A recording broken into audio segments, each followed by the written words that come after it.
झोपड़े के द्वार पर बाप और बेटा दोनों एक बुझे हुए अलाव के सामने चुपचाप बैठे हुए थे और अंदर बेटे की जवान बीवी बुधिया प्रसव वेदना से तड़प रही थी। रह रहकर उसके मुंह से ऐसी दिल दहला देने वाली चीख निकल रही थी कि दोनों बाप बेटे अपने कलेजे थाम लेते थे। जाड़ों की रात थी, सारा गांव अंधकार में लय हो गया था। घीसू अपने बेटे से बोला, मुझे लगता है यह बचेगी नहीं। अरे जरा जाकर देख कर तो आ, बेचारी कितनी तड़प रही है। माधव चिढ़कर बोला, मरना ही है तो क्यों ना जल्दी मर जाती, देख कर भी क्या करूँगा। यह सुनकर घीसू बोला, तू तो बड़ा बेदर्द है बे। साल भर से जिसके साथ सुख चैन से रहा उसी के साथ इतनी बेवफाई। तो मुझसे तो उसका तड़पना और हाथ पांव पटकना नहीं देखा जाता। चमारों का कुनबा था और सारे गांव में बदनाम। घीसू एक दिन काम करता तो 3 दिन आराम करता। माधव इतना कामचोर था कि आधे घंटे काम करता तो घंटे भर चिलम पीता। इसी कारण उन्हें कहीं मजदूरी भी नहीं मिलती थी। घर में मुट्ठी भर भी अनाज मौजूद हो तो उनके लिए काम करने की कसम थी। जब 2-4 फाके हो जाते तो घीसू पेड़ पर चढ़कर लकड़ियां तोड़ लाता और माधव उन्हें बाजार में बेच आता। और जब तक वह पैसे रहते दोनों इधर उधर मारे मारे फिरते। गांव में काम की कमी नहीं थी। किसानों का गांव था, मेहनती आदमी के लिए 50 काम थे, मगर इन दोनों को उसी वक्त बुलाते जब 2 आदमियों से एक का काम पाकर भी संतोष कर लेने के सिवा और कोई चारा ना होता। अगर 2 साधु होते तो उन्हें संतोष और धैर्य के लिए समय और नियम की बिल्कुल ज़रूरत न होती। यह तो इनकी प्रकृति थी। विचित्र जीवन था इनका। घर में मिट्टी के 2 बर्तनों के सिवा इनके पास और कोई संपत्ति न थी। फटे चीथड़ों में अपनी नग्नता को ढके हुए जी रहे थे। संसार की चिंताओं से मुक्त, कर्ज से लदे हुए, गालियां भी खाते, मार भी खाते, मगर कोई गम नहीं। दीन इतने की वसूली की बिल्कुल आशा न रहने पर भी लोग इन्हें कुछ न कुछ कर्ज दे देते थे। मटर आलू की फसल में दूसरों के खेतों से मटर या आलू चुरा कर लाते और उन्हें भून भान कर खा लेते, या 10-5 ऊख उखाड़ लाते और रात को चूसते। घीसू ने इसी आकाश वृत्ति से 60 साल उम्र काट दी और माधव भी सपूत बेटे की तरह उसके पदचिन्हों पर चल रहा था, बल्कि उसका नाम और भी उजागर कर रहा था। इस वक्त भी दोनों अलाव के सामने बैठकर आलू भून रहे थे जो किसी खेत से खोद लाए थे। घीसू की पत्नी का तो बहुत पहले निधन हो गया था। माधव का विवाह पिछले साल ही हुआ था। जब से यह औरत आई थी उसने इस खानदान की व्यवस्था में एक नई नींव डाली थी और इन दोनों वे गैरतों का दोजख भरती रहती थी। जब से वह आई ये दोनों और भी आराम मतलब हो गए थे, बल्कि कुछ अकड़ने भी लगे। कोई काम करने के लिए बुलाता तो निर्व्याज भाव से दुगनी मजदूरी मांगते।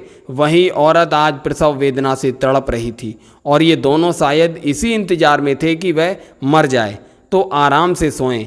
घीसू ने आलू निकालकर छीलते हुए कहा, अरे जाकर देख तो क्या हालत है उसकी। माधव को भय था कि वह कोठरी में गया तो घीसू आलूओं का बड़ा भाग साफ कर देगा। उसने कहा, मुझे वहाँ जाने में डर लगता है। घीसू बोला, किस बात का डर है, मैं तो यहीं हूँ ना। माधव बोला, तो तुम ही जाकर देख कर आओ ना। घीसू ने कहा, जब तेरी माँ मरी थी तो मैं 3 दिन तक उसके पास से हिला तक नहीं, और फिर वह मुझसे शर्माएगी कि नहीं। जिसका कभी मुंह नहीं देखा आज उसका उघड़ा बदन देखूं, उसे तन की सुध भी तो नहीं होगी। मुझे देख लेगी तो खुलकर हाथ पांव भी न पटक सकेगी। माधव बोला, मैं सोचता हूँ कोई बाल बच्चा हुआ तो क्या होगा, सौंठ गुड़ तेल कुछ भी तो नहीं है घर में। घीसू ने कहा, तू जा तो सही, सब कुछ आ जाएगा। भगवान पर भरोसा रख। जो लोग अभी तक 1 पैसा नहीं दे रहे हैं वे ही कल बुलाकर रुपए देंगे। मेरे 9 लड़के हुए, घर में कभी कुछ न था, लेकिन भगवान ने किसी न किसी तरह बेड़ा पार ही लगाया। जिस समाज में रात दिन मेहनत करने वालों की हालत उनकी हालत से कुछ अच्छी न थी, और किसानों के मुकाबले में वे लोग जो किसानों की दुर्बलताओं से लाभ उठाना जानते थे कहीं आज ज़्यादा संपन्न थे, वहाँ इस तरह की मनोवृत्ति का पैदा हो जाना कोई अचरज की बात न थी। हम तो कहेंगे घीसू किसानों से कहीं ज़्यादा विचारवान था और किसानों के विचार शून्य समूह में शामिल होने के बदले बैठकबाजों की कुत्सित मंडली में जा मिला था। हाँ, उसमें यह शक्ति न थी कि बैठकबाजों के नियम और नीति का पालन करता। इसलिए जहाँ उसकी मंडली के लोग और गांव के सरगना और मुखिया बने हुए थे, उस पर सारा गांव उंगली उठाता था। फिर भी उसे यह तकसीन तो थी कि अगर वह और फटे हाल है तो कम से कम उसे किसानों की सी जी तोड़ मेहनत तो नहीं करनी पड़ती, और उसकी सरलता और निरीहता से दूसरे लोग बेजा फ़ायदा तो नहीं उठाते। दोनों आलू निकाल निकाल कर जलते जलते खाने लगे। कल से कुछ नहीं खाया था, इतना सब्र न था कि ठंडा हो जाने दें। कई बार दोनों की जबानें जल गईं।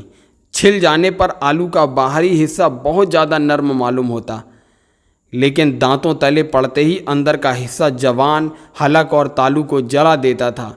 उस अंगारे को मुंह में रखने से ज़्यादा खैरियत इसी में थी कि वह अंदर पहुंच जाए।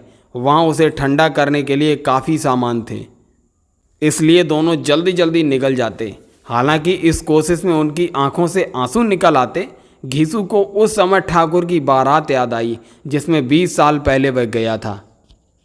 उस दावत में तो उसे तृप्ति मिली थी, वह उसके जीवन में एक याद रखने लायक बात थी, और आज भी उसकी याद ताज़ा थी।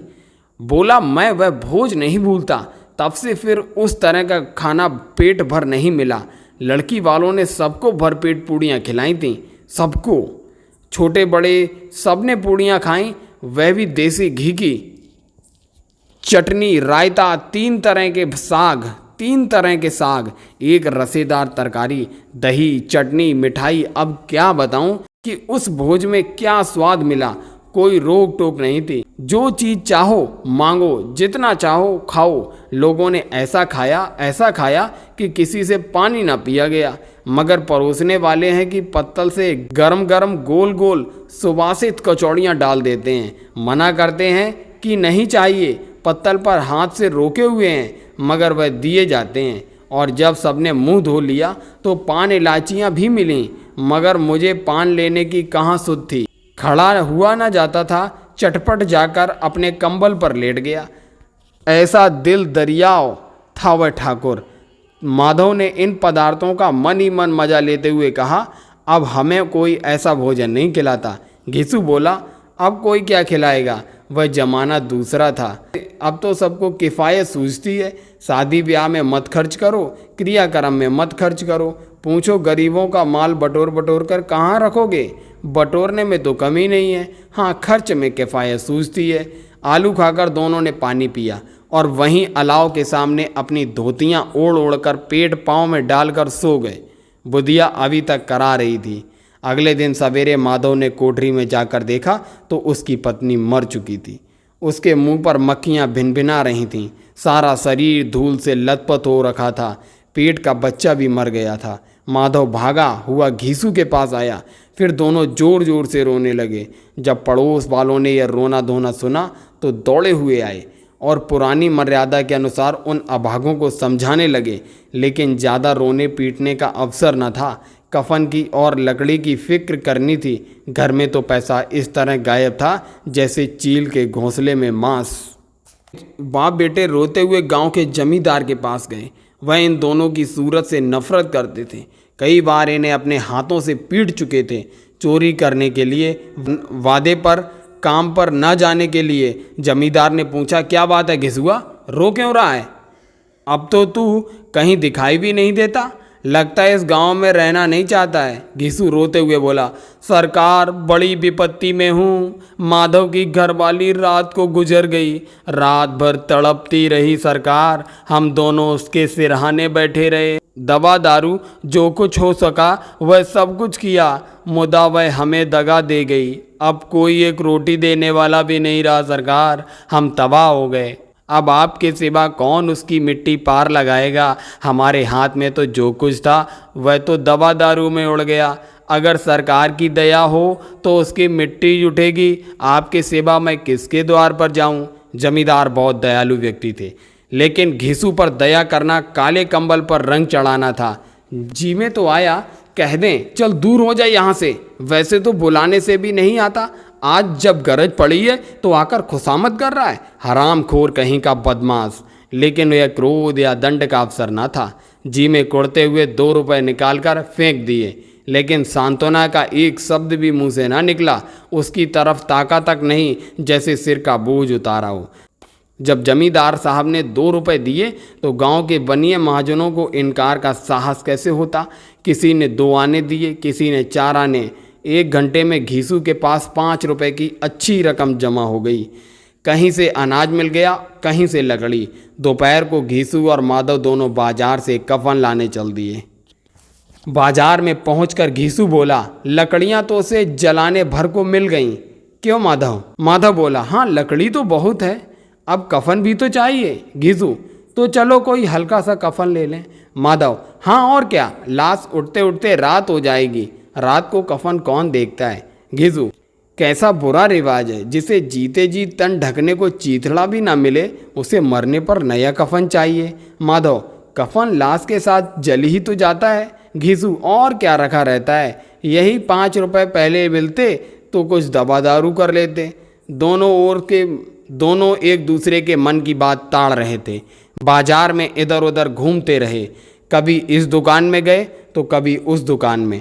तरह तरह के रेशमी और सूती कपड़े देखे, मगर कोई पसंद नहीं आता। यहाँ तक कि शाम हो गई, तब दोनों ने ना जाने किस दैवी प्रेरणा से एक मधुशाला के सामने जा पहुँचे और जैसे कि किसी पूर्व निश्चय व्यवस्था से अंदर चले गए। वहाँ जरा देर तक दोनों असमंजस में खड़े रहे। फिर घीसू ने गद्दी के सामने जाकर कहा, साहू जी 1 बोतल हमें देना। उसके बाद कुछ चिखौना आया, तली हुई मछली, और दोनों बरामदे में बैठकर शांतिपूर्वक पीने लगे। कई कुंजियां ताबड़तोड़ पीने के बाद दोनों सरूर में आ गए। घीसू बोला, कफन लगाने से क्या मिलता, आखिर जल ही तो जाता, कुछ बहू के साथ तो ना जाता। माधव आसमान की ओर देखकर बोला, मानो देवताओं को अपनी निष्पापता का साक्षी बना रहा हो। दुनिया का दस्तूर है, नहीं लोग बामनों को हजारों रुपए क्यों देते हैं, कौन देखता है परलोक में मिलता है या नहीं। घीसू, बड़े आदमियों के पास धन है, फूकें, हमारे पास फूकने को है ही क्या। माधव, लेकिन लोगों को क्या जवाब दोगे, लोग पूछेंगे नहीं कफन कहाँ है। घीसू हंसते हुए बोला, अबे कह देंगे कि रुपए कमर में से खिसक गए, बहुत ढूंढा मिले नहीं। लोगों को विश्वास न आएगा, लेकिन फिर वही रुपए देंगे। इस अनपेक्षित सौभाग्य पर माधव भी हंसते हुए बोला, बड़ी अच्छी थी बेचारी, मरी तो खूब खिला पिलाकर, आधी बोतल से ज़्यादा उड़ गई। घीसू ने 2 सेर पूड़ियाँ मंगाईं, चटनी, अचार, कलेजियाँ। शराब खाने के सामने ही दुकान थी। माधव लपक कर 2 पत्तलों में सारे सामान ले आया। पूरा 1.5 रुपया खर्च हो गया, सिर्फ थोड़े से पैसे बचे रहे। दोनों इस समय शान से बैठे पूड़ियाँ खा रहे थे, जैसे जंगल में कोई शेर अपना शिकार उड़ा रहा हो। न जवाबदेही का खौफ था, न बदनामी की फिक्र। इन सब भावनाओं को उन्होंने पहले से ही जीत लिया था। घीसू दार्शनिक भाव से बोला, हमारी आत्मा प्रसन्न हो रही है तो क्या उसे पुण्य न होगा। माधव ने श्रद्धा से सिर झुकाकर तस्दीक की, जरूर होगा प्रभु, तुम अंतर्यामी हो, उसे बैकुंठ ले जाना। हम दोनों हृदय से आशीर्वाद दे रहे हैं। आज जो भोजन मिला वह कभी जिंदगी भर न मिला था। कुछ क्षण बाद माधव के मन में एक शंका जागी। बोला, क्यों बापू, हम लोग भी एक ना एक दिन वहाँ जाएंगे ही। घीसू ने माधव के इस सवाल का कोई जवाब न दिया। वह परलोक की बातें सोचकर इस आनंद में बाधा नहीं डालना चाहता था। हाँ, तब माधव बोला, अगर हम वहाँ लोगों से पूछें कि तुमने हमें कफन क्यों नहीं दिया तो क्या कहोगे। घीसू, कहेंगे तुम्हारा सिर। माधव, पूछेगी तो जरूर। घीसू, तुम्हें कैसे पता उसे कफन ना मिलेगा, तू मुझे ऐसा गधा समझता है।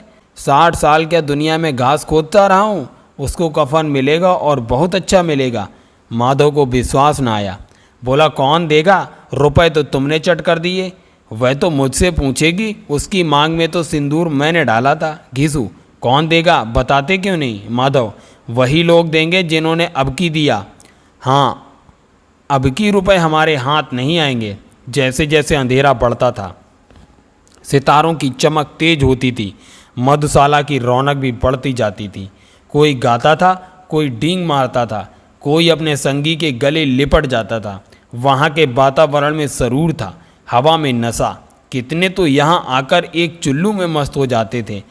शराब से ज़्यादा यहाँ की हवा उन पर नशा करती थी। जीवन की बाधाएं यहाँ खींच लाती थीं और शराब से ज़्यादा यहाँ की हवा उन पर नशा करती थी।